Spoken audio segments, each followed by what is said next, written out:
Saudações, investidor! Tudo bem com você? Você está no canal Aportando Conhecimento e no vídeo de hoje a gente vai falar de um tema super interessante.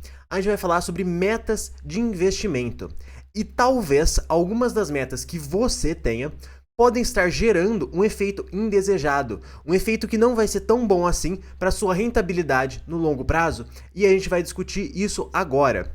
Mas antes de tudo, eu quero perguntar se você tem alguma meta de investimento, e caso você tenha, poxa, deixa aqui nos comentários pra gente ficar sabendo. E já que você vai deixar aqui nos comentários, se você não for inscrito no canal, aproveita aqui o botão de se inscrever ali do lado e se inscreva para ficar por dentro dos próximos vídeos. Mas vamos falar agora então de alguns exemplos de metas de investimentos que talvez você possa ter.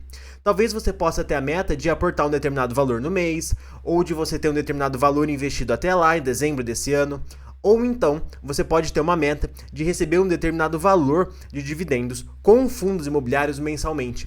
E é sobre essa meta em específico que a gente vai falar, porque talvez essa meta esteja causando um efeito indesejado quando você avalia o longo prazo. Talvez alguns investidores estejam vendo essa meta de um jeito um pouco equivocado.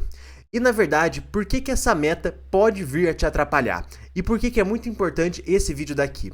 Bem, vamos supor que você tenha como objetivo investir em bons fundos imobiliários que vão gerar um grande retorno para você no longo prazo. Até aí, tudo certo, tudo ótimo, um ótimo objetivo, diga-se de passagem.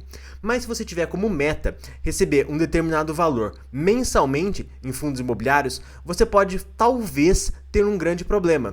Você pode, de modo deliberado, investir em fundos imobiliários que têm um dividend yield mais alto para conseguir chegar logo nessa meta, só que não necessariamente esses fundos imobiliários de um yield mais alto são os melhores. Não necessariamente investir em fundos imobiliários que tenham um maior dividend yield, no longo prazo talvez isso não te gere o maior retorno. E para explicar um pouco melhor sobre isso, agora vamos dar exemplos reais de fundos imobiliários muito bons. Como, por exemplo, o HGRU, que é um fundo imobiliário de renda urbana, que ele tem um dividend yield nos últimos 12 meses de quase 10%, 9,95% para ser um pouco mais exato.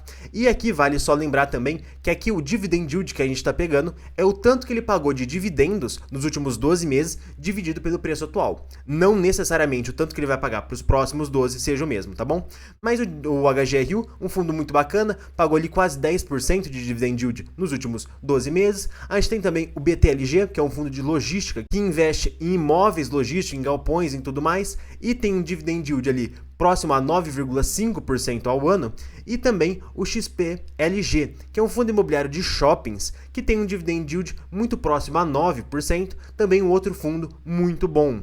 E qual que é o grande problema disso daqui? Aqui a gente tem 3 fundos imobiliários, 3 fundos muito interessantes, mas qual que é a grande questão? Todos esses fundos são fundos imobiliários de tijolo. E o que acontece com os fundos imobiliários de tijolo? Geralmente, se tudo correr bem, o valor das cotas e o valor do rendimento, ele vai no longo prazo ser corrigido pela inflação. Inclusive, em alguns fundos imobiliários, caso o gestor faça bons movimentos, aloque bem o capital do fundo, você consegue aí ter rendimentos muito acima da inflação, inclusive, mas qual que é a grande questão? Os rendimentos, eles vão ser um rendimento real. A inflação, ela vai ser paga para o investidor ao longo do tempo, e não de uma vez só. Muito diferente do que acontece com fundos de papel, que o rendimento de um fundo de papel é os juros que ele tem sobre esses CRIs, mais a inflação. E na verdade, a cota de um fundo imobiliário de papel, ela fica estática. Então, se a gente olhar, por exemplo, a cota do CPTS, que é um fundo imobiliário desde 2014, listado em Bolsa de Valores, a gente vê que na maior parte do tempo ele ficou muito próximo a R$ 100.